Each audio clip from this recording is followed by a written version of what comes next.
tariff hike. On the foreign scene, Russia intensifies attacks on Ukraine, stalls talks on ceasefire. And in sports, 300 golfers compete for honors at IBB Captain's Cup in Abuja. Now the details. I am Sarah Adesanya.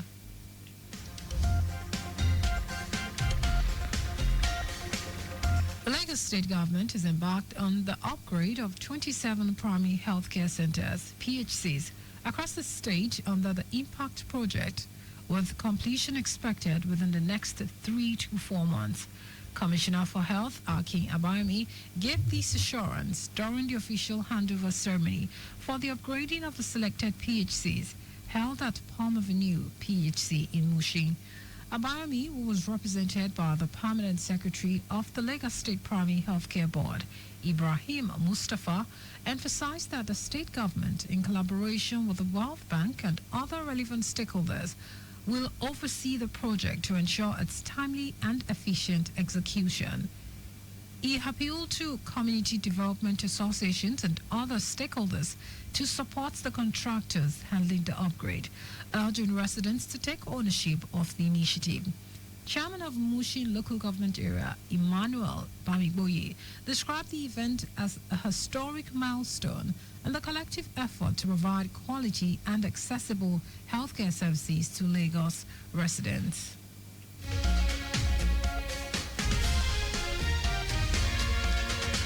The Lagos State Residents Registration Agency, LASHRA, has joined forces with Seed Care and Support Foundation to motivate residents to register and uplift low-fee private schools across the state. In our collaborative efforts, LASHRA gifted valuable items to deserving pupils through an engaging raffle draw contest, marking a significant step towards supporting education in underserved communities. General Manager of LASHRA, Bilkis Adebiyi Abiola, emphasized that this initiative aims to ensure that no community is left behind. Adebiyi Abiola said plans are on to extend the initiative to teachers with opportunities to win teaching materials and resources that will directly enhance the quality of education provided.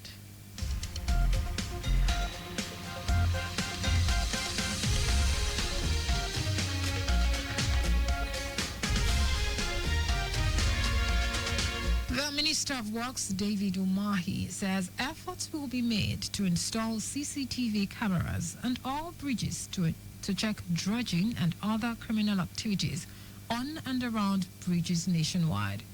Umahi, who revealed this, also called on the Lagos State government and other law enforcement authorities, as a matter of urgency, shut down the waterways between Iko and Kata bridges.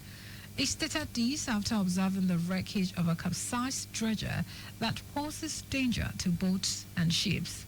Umahi, during an inspection tour of ongoing repairs of under the decks and substructures of 3rd Mainland Bridge, Eko Bridge, Carter Bridge, and Independence Bridge, explained that the capsized dredger had caused immense damage to one of the piles of the Eko Bridge and it will require an emergency repair.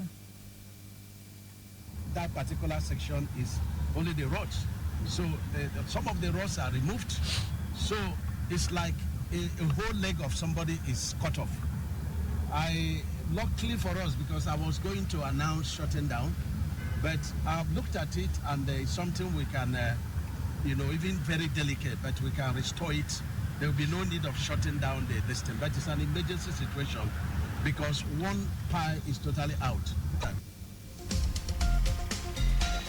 He raised alarm over dredging activities taking place around 3rd Mainland Bridge, which is in violation of the directive of the Federal Executive Council 4 months ago, which banned dredging at 10 meters radius of all bridges across the country.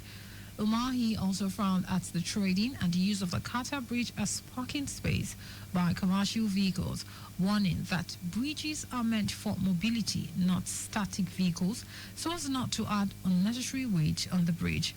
Our correspondent, Abiola Fagbalago, quotes the Minister of Works as expressing satisfaction with the underdeck bridges work, which he put at 50% on 3rd Mainland Bridge and 70% on Carter Bridge.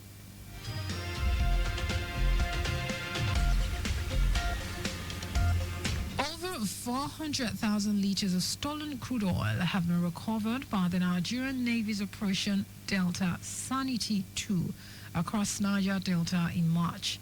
Also, more than 30 illegal refinery sites were dismantled and several suspects linked to arms smuggling and oil bunkering were equally arrested by the operatives. Nigerian Navy spokesman Ivor Adam Saliu, who revealed this, said the services offensive, which spanned across Delta, Bayelsa, Rivers, and Ondo State, dealt a heavy blow to illicit oil economy threatening Nigeria's environmental and economic stability. Adam Saliu said the Chief of Naval Staff, Emmanuel Ogala, reaffirmed the Navy's commitment to supporting national economic recovery by securing the oil-rich waterways. And now to the rest of the stories. The United States Deputy Secretary of State, Christopher Landau, and Nigeria's Foreign Minister, Yusuf Tuggar, are seeking ways to strengthen ties amid President Donald Trump's tariff hike. The conversation took place amid a shift in U.S.-Nigeria trade relations following an announcement that exports from Nigeria to the U.S. will now be subject to a 14% tariff. In a phone conversation, the two representatives focused on a range of issues, including the enhancement of commercial ties, improving security, and furthering the bilateral relationship between the two nations. The U.S. representative highlighted the United States' commitment to a strong and enduring partnership with Nigeria.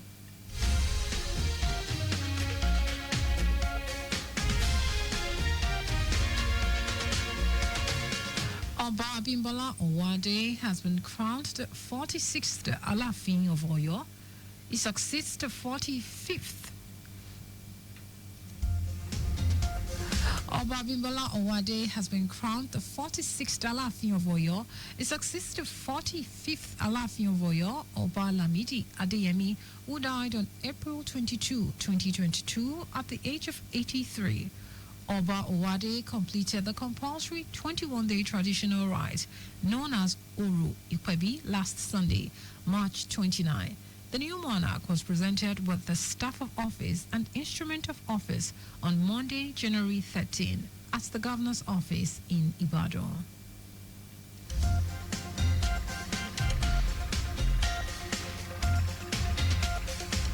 The Lagos State Governor Babajide Sanwo-Olu has congratulated the former First Lady.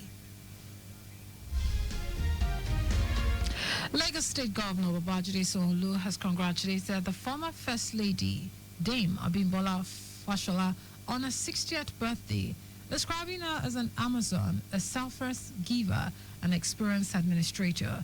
It said Mrs. Fashola, who clocked 60 on Sunday,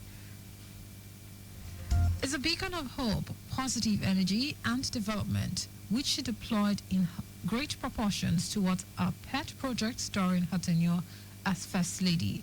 In a statement issued by a special advisor on media and publicity, Boyega Akoshile, the governor said his experience and interactions with the former First Lady is always about positive change and lifting others. And in foreign news, Russia has added new conditions for a ceasefire to a litany of existing ones, prompting United States President Donald Trump to threaten new sanctions against Russian oil. President Vladimir Putin, during his visit to Russia's newest nuclear submarine, the Aklan of March 27, said a temporary administration should be installed in Ukraine to lead the country to elections. Russian officials have been trying to discredit Ukrainian President Volodymyr Zelensky since negotiations began in February in an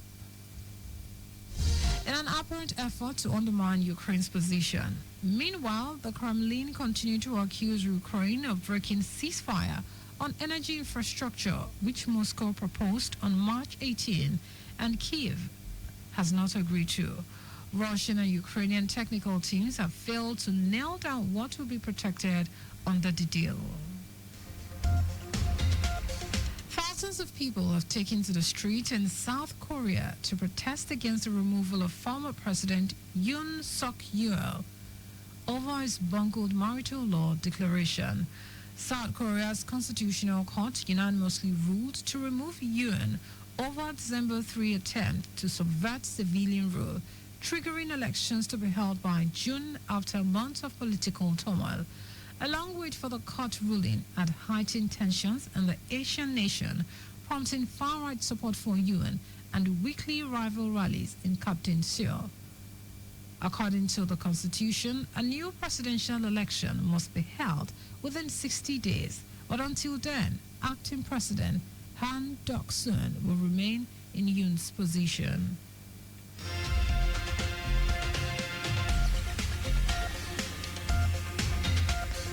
And in sports, no fewer than 300 golfers from across the country are set to compete for honors in the 2025 IBB Captain's Cup in Abuja.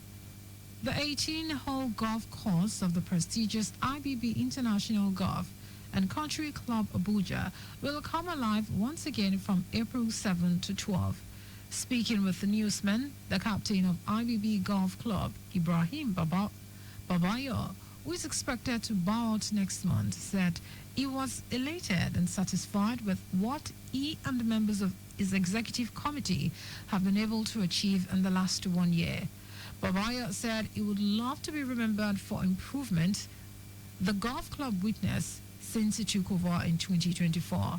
Also speaking, chairman of the organizing committee, Ben Okoyen, said the six-day tournament would bring in lots of innovations into the club, adding that despite recent opera, the club was safer for all participants with the course ready for the commencement of the tourney.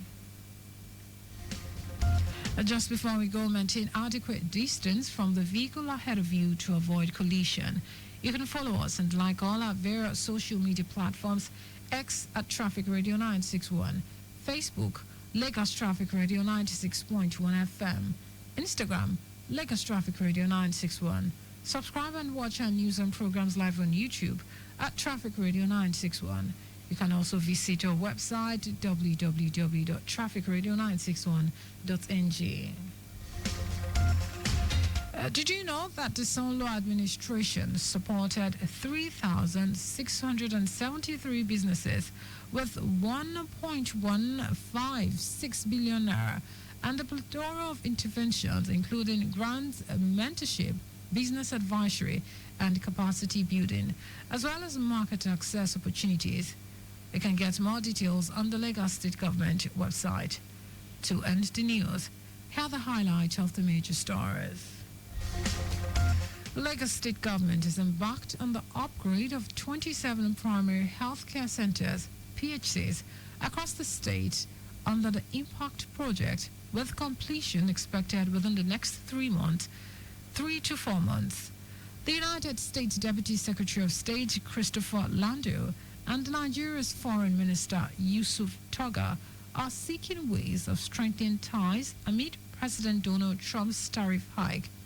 We also told you that Russia has added new conditions for a ceasefire to a litany of existing ones, prompting United States President Donald Trump to threaten new sanctions against Russian oil.